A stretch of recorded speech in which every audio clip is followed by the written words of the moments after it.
இலக்கை நோக்கி பயணிங்கள், ஆசைகளுக்கு பலியாகாதீர்கள். நான் ஒண்ணு சொல்றேன், ராமகிருஷ்ணர் உட்கார்ந்துருக்கார், சத்சங்கம் நடக்குது.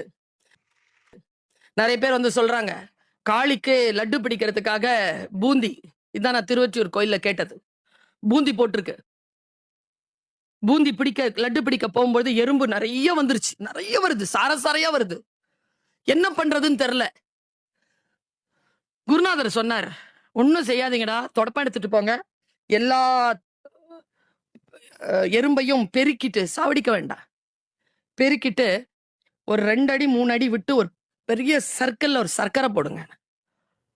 சர்க்கரை எடுத்துட்டு போய் கிச்சன்ல இருந்து சர்க்கரை எடுத்துட்டு போய் போடுங்க. சர்க்கரை எடுத்துட்டு போய் ரவுண்ட் பண்ணிட்டாங்க. உள்ள உட்காந்துட்டு லட்டு பிடிச்சிட்டாங்க. ஒன்னும் எறும்புகள் வரவே இல்லை. 2 3 வந்துச்சு, அதை சரி பண்ணிட்டாங்க. வரவே இல்லை உள்ள எறும்பு. அப்புறமா லட்டை வந்து விநியோகிச்சுட்டு மறுபடியும் சத் சங்கத்தை கூட்ட சொல்றாரா ராமகிருஷ்ண பரமஹம்சர். கூட்டிட்டு சொன்னாரா, பக்தர்களே, காளி பக்தர்களே, நான் உங்களுக்கு ஒரு உதாரணத்தை சொல்லுகிறேன். பூந்தி என்கின்ற குவியல், பிரசாதம் என்கின்ற குவியலை நோக்கி எறும்புகள் வந்தன. நான் அந்த பிரசாதம் வரைக்கும் அவர்கள் போய்விடாதபடிக்கு சர்க்கரை என்ற ஆசையை தூவினேன்.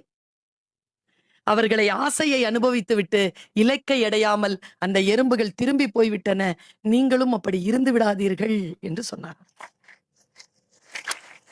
ஆசைகளை அனுபவித்து விட்டு இலக்கை அடையாமல் இருந்து விடலாகாது.